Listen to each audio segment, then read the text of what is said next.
Saudara, jangan buka kasus yang tidak ada. Itu kasus-kasus yang dilaporkan oleh masyarakat, penistaan agama, penistaan ulama. Kenapa kau nggak periksa dulu? Itu kenapa Denny Siregar dibiarkan? Kenapa Ade Armando dibiarkan? Kenapa Abu Janda dibiarkan? Kenapa Guntur Romli dibiarkan? Tegakkan keadilan. Siapa saja yang salah, proses. Video ini hanya untuk mereka yang punya logika. Bagi yang tidak punya logika, skip aja. Bung Imam Besar tampaknya panik bahwa kasus-kasus hukumnya mungkin akan dilanjutkan. Ini tercermin dalam pernyataan-pernyataannya. Rizik misalnya mengomel tentang saya, Denny Siregar, dan Abu Janda di hari pertama dia tiba di Jakarta.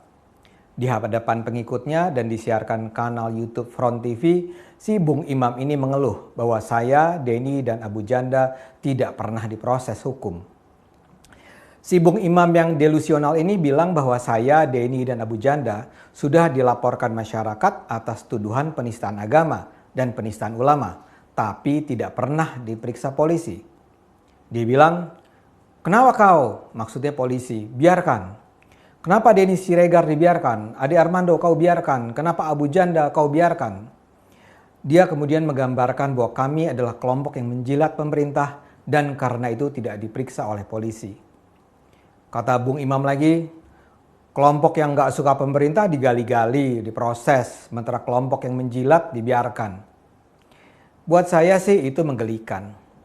Saya bicara tentang kasus saya saja ya. Pertama-tama, sejak kapan saya menista agama? Coba Bung Imam tunjukkan kapan saya menista agama.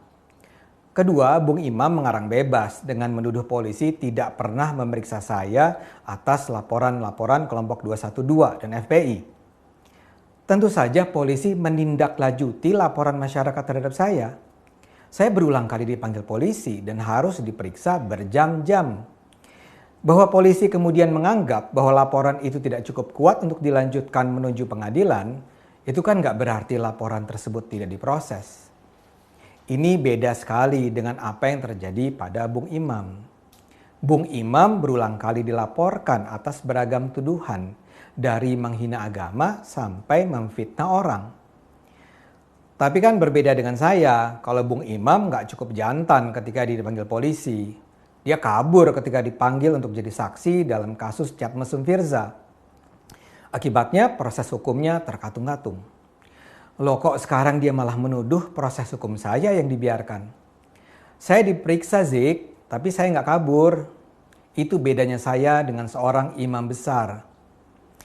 Tapi saya paham kenapa dia bicara begitu di hari-hari pertama kedatangannya di Indonesia. Seperti saya katakan, saya rasa dia sedang panik. Dia memang disambut dengan gegap gempita. Dia langsung dikunjungi Anies Baswedan, PKS, Fadlizon. Tapi jangan salah, dia juga sedang ditunggu kasus-kasus hukum yang selama ini berkasnya menumpuk saja karena dia tidak ada di tempat. Bung Imam melarikan diri pada 2017. Dia tentu semula berharap Jokowi akan kalah pada 2019 sehingga dia bisa kembali ke Indonesia. Ternyata skenario penumbangan Jokowi ini gagal. Dan Bung Imam pun terpaksa hidup dalam pelarian. Celakanya setelah lebih dari 3 tahun pemerintah Saudi rupanya tidak punya alasan lagi untuk membiarkan dia tinggal di sana. Rizik dideportasi. Dia harus kembali ke negara asalnya. Dan itu artinya dia harus secara berani dan jantan kembali menjalani proses hukum. Saya rasa sih dia deg-degan setiap hari. Dia membayangkan setiap saat akan ada surat panggilan dari pihak kepolisian untuk menghadap karena laporan-laporan mengenainya. Masalahnya kalau dia sampai diadili, reputasinya mungkin akan hancur dan bahkan mungkin dipenjara. Misalnya saja dalam kasus chat mesum dengan Firza. Mungkin sekali Bung Imam tidak akan dinyatakan bersalah. Tapi untuk tiba pada titik itu, semua chatnya dengan Firza harus dibuka di pengadilan.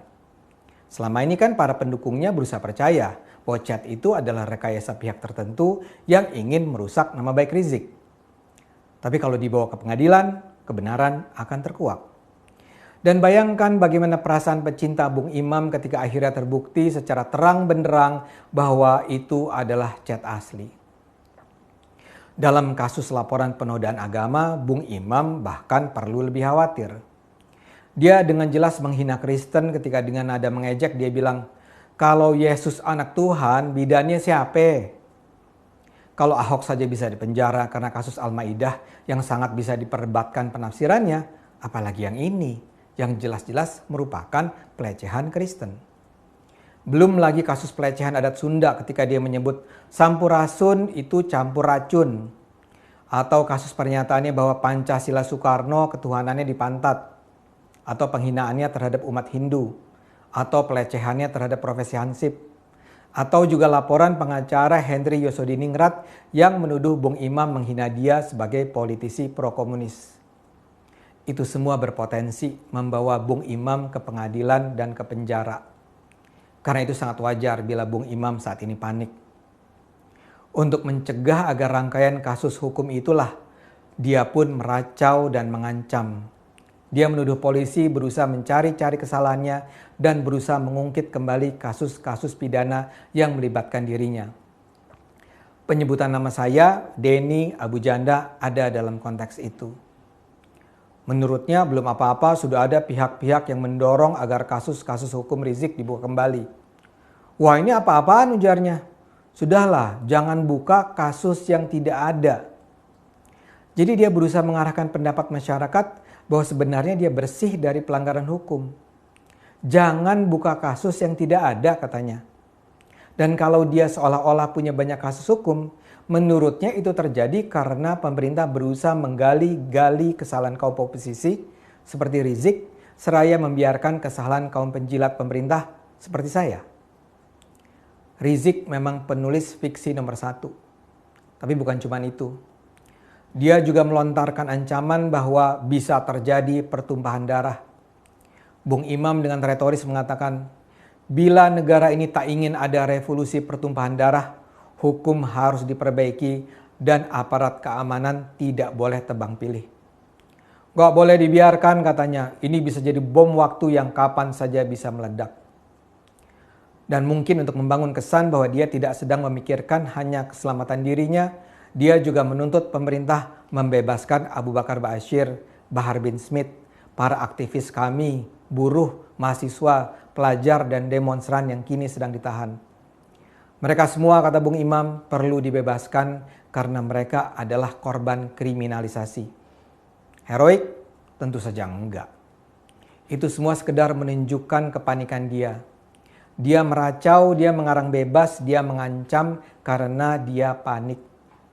Tapi saya yakin bagi pemerintah, bagi aparat penegak hukum, racauan dan ancaman Rizik ini tidak berarti apa-apa. Yuk kita dukung terus kelanjutan upaya hukum terhadap Bung Imam. Terus gunakan akal sehat, karena hanya dengan akal sehat negara ini akan selamat.